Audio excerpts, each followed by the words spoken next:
Tengratila gas field, Tengratila gas field explosion, Tengratila gas field বাংলাদেশের উত্তর পূর্বের জেলা সুনামগঞ্জ। পাহাড়, হাওর, নদী আর মেঘের অপার সৌন্দর্যে ঘেরা এই জনপদের বুকে একসময় গড়ে উঠেছিল দেশের অন্যতম সম্ভাবনাময় প্রাকৃতিক সম্পদের কেন্দ্র ট্যাংরাটিলা গ্যাস ফিল্ড।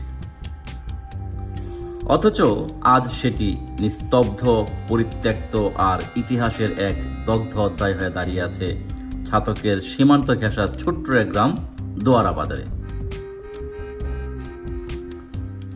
এটাই সেই জায়গা, ট্যাংরাটিলা গ্যাস ফিল্ড।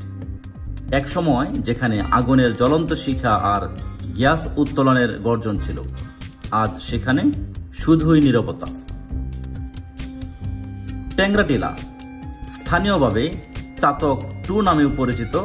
বাংলাদেশের সিলেট বিভাগের সুনামগঞ্জ জেলার দোয়ারা বাজার উপজেলায় অবস্থিত এই অনশ্বর গ্যাস ক্ষেত্রটি ব্লক 12-তে পড়েছে।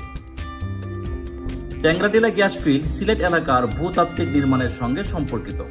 স্থানীয়ভাবে অন্যান্য গ্যাস ক্ষেত্র যেমন ফেঞ্চুগঞ্জ, কুলাউড়া ইত্যাদি সন্নিহিত অঞ্চলের সাথে যুক্ত। একাধিক উৎস অনুযায়ী ট্যাংরাটিলার প্রমাণিত মজুদ আনুমানিক 379 বিলিয়ন কিউবিক ফুট হিসেবে উল্লেখ আছে, যা বিভিন্ন সময় আঞ্চলিক অর্থনৈতিক মূল্যায়ন রিপোর্টে উল্লেখ করা আছে। 1959 সালে ভূতাত্ত্বিক জরিপের মাধ্যমে এখানে প্রথম গ্যাসের উপস্থিতি শনাক্ত করা হয়। পরবর্তীতে ছাতক গ্যাস ক্ষেত্র নামে পরিচিত এই অঞ্চলটিতে সরকার 1960-এর দশকে অনুসন্ধান কার্যক্রম শুরু করে। এই এলাকা প্রাকৃতিক সম্পদে সমৃদ্ধ ছিল এবং বাংলাদেশের শক্তি খাতে এক নতুন অধ্যায়ের সূচনা হয়েছিল এখান থেকেই। 2003 সালে নাইকো রিসোর্সেস বাংলাদেশ লিমিটেড, একটি কানাডিয়ান গ্যাস অনুসন্ধানকারী প্রতিষ্ঠান, ট্যাংরাটিলা গ্যাস ক্ষেত্রতে কাজ শুরু করে।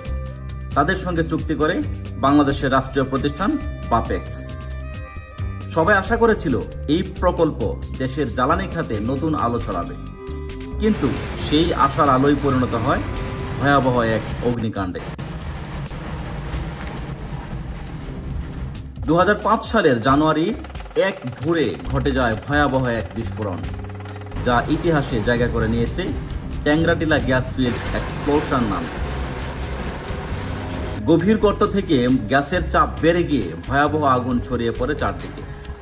বিস্ফোরণে মাটির নিচ থেকে আগুনের শিখা প্রায় 500 ফুট উঁচু পর্যন্ত উঠে যায়। আকাশ লাল হয়ে যায়, চারদিক ধোঁয়ায় ঢেকে যায়। এলাকার মানুষ আতঙ্কে ঘরবাড়ি ছেড়ে পালাতে বাধ্য হয়।